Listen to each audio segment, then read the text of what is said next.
Welcome back to the Civilizational Bridge and to the Saturday Statue Show. I know.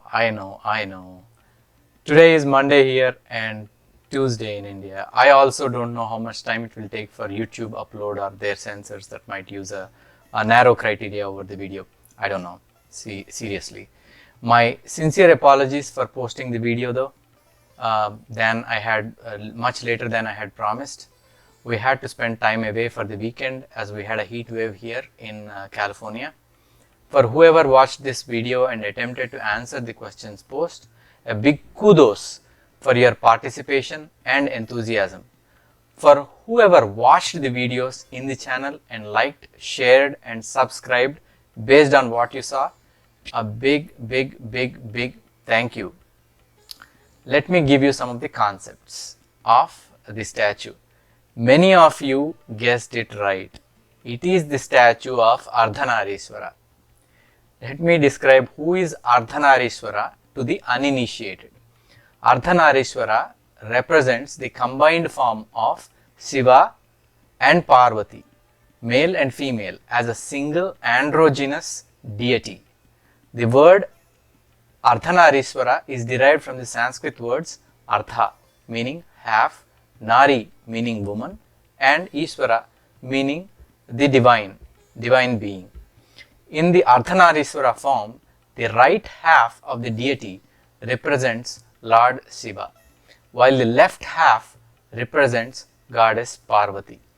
It symbolizes the inseparable union of the masculine and feminine characteristics within the divine and in all of creation. The depiction of Ardhanareeshwara shows Lord Shiva with his characteristic attributes such as matted hair, a crescent moon on his head, snakes coiled around his body. On the other side, Goddess Parvati is portrayed with feminine attributes like flowing hair, jewelry, and a lotus in her hand. One interpretation of the statue is every living being needs to have a unity and balance of both male and female characteristics. Another interpretation is the need for equality of male and female characteristics and energies. Even the creation itself needs both. Another interpretation is this is a human representation of something we cannot define, as Shiva is neither male nor female, nor living nor non-living, and is beyond any kind of form. In Sanskrit, it's called Nirakara. No shape, no form. Now it's story time. So let me give you my favorite story. As there are several versions or alterations of the same story about the Ardhanareeshwara. So once there was a great sage named Bringi, who was a staunch devotee of Lord Shiva. Bringi had immense love and admiration for Lord Shiva and considered him to be the supreme deity. He would always worship Shiva and ignore the presence of Goddess Parvati, considering her to be separate from Lord Shiva. He would just ignore her and just pray to Lord Shiva. So, witnessing this devotion of Bringi to Lord Shiva, Goddess Parvati wanted to test his understanding of the true nature of divinity. So she expressed her desire to be acknowledged as an inseparable part of Lord Shiva. She asked him to, that he acknowledge her as an inseparable part. However, Bringi refused to accept the idea and insisted on worshipping only Lord Shiva. Maybe he is a patriarchal man. Anyway, Goddess Parvati, determined to teach Bringi a lesson, merged her body with Lord Shiva's, creating the divine form of Ardhanareeshwara. As Bringi approached to worship Lord Shiva, he was taken aback to find two forms fused with Goddess Parvati being fused with Lord Shiva. Bringi tried to circumambulate around Lord Shiva alone by shape-shifting into an insect and trying to bore a hole in the center, but he could not do it however hard he tried. It was impossible for Bringi to circumambulate without acknowledging her presence. Realizing his error, Bhringi understood that Lord Shiva and Goddess Parvati are inseparable and exist as a unified divine entity. He learned that true devotion encompasses the recognition and reverence of both the masculine and feminine aspects of divinity. Now let's come to the statues.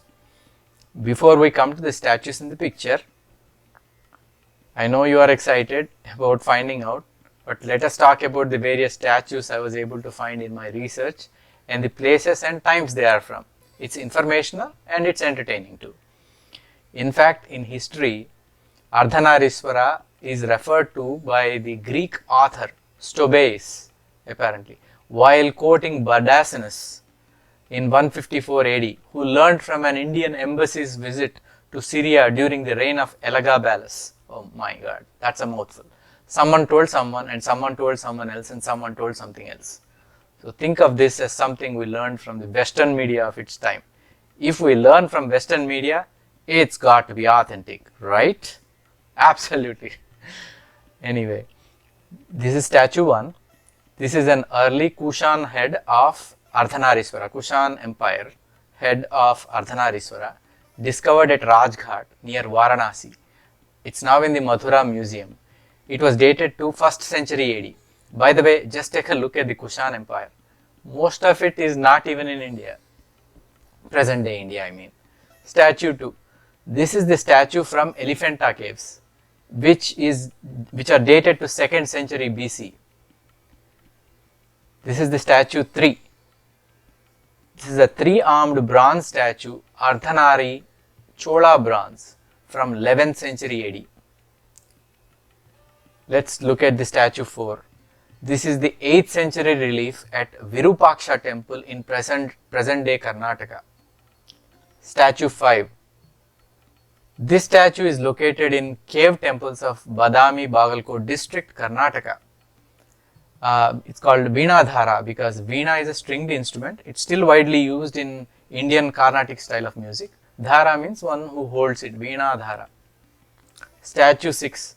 Another bronze statue going back to the Chola period, 11th century AD.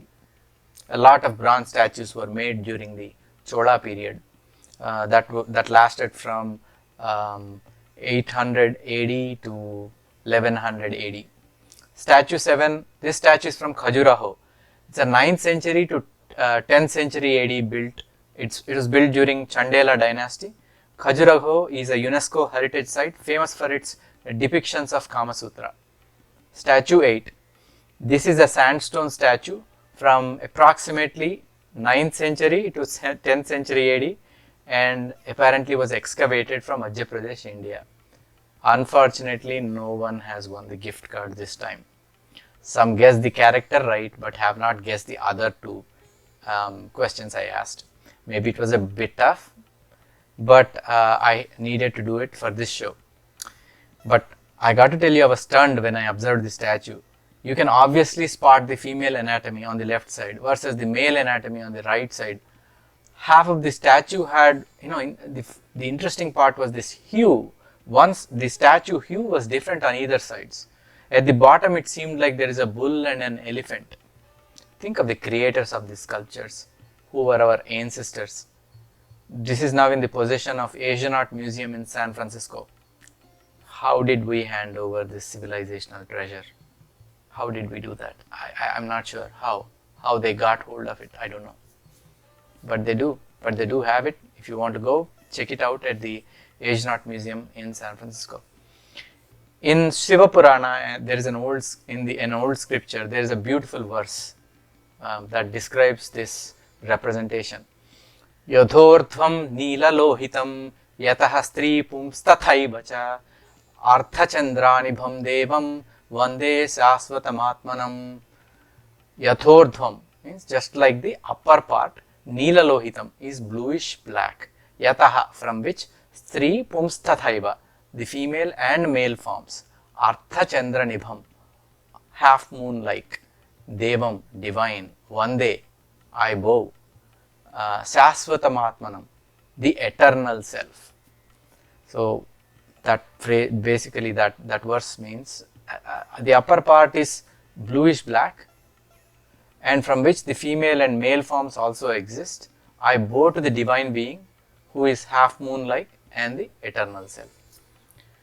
Now let us come to the social aspects of it and what this statue represents. It to me, or this statue represents the equality between males and females and the need to give both equal opportunity to prosper. Our civilization led the way in a progressive direction when no one was talking about the equality of women and men. Over the last 1,000 years, there have been foreign invasions and resultant poverty, a mindset that crippled this progressive thought process. Victorian ideas of propriety have been thrust upon us. Even the land of its origin forgot, but we still carry it as if it is our civilization's ideas. India needs to rise and reclaim civilizational progressive mentality. For example, we are seeing that opportunities are opening up for females in cities, but not in towns and villages where patriarchy is still prevalent. Women now can lead both in Navy and Air Force. The direction, that direction should continue. Second social interpretation is that this was an acknowledgement that among us there are people with attributes that are different from heterogeneous males and females. In fact, a terracotta androgynous bust was excavated at Takshashila, another name, and dated to the Saka-Parthian era. It pictured a bearded man with female breasts. In Mahabharata, we had examples of Brihannala and Sikhandi who were given their due importance. Brihannala was a dance instructor and Sikhandi participated in the war. It is always great to feel wonderful about our civilization through these extraordinarily progressive ideas that were way ahead of their times. But it is also important to put them into practice. Next time, remember that when you see someone different from you, just appreciate them for being who they are and let us try not to stigmatize them. Now, that's the serious talk. Now let me show you the challenge for the next week. This is going to be an easier challenge, I think. Now just take a look at this statue. Again, I need you to guess three things. Characters depicted, time period it is from, give me the one number only, which AD it is from.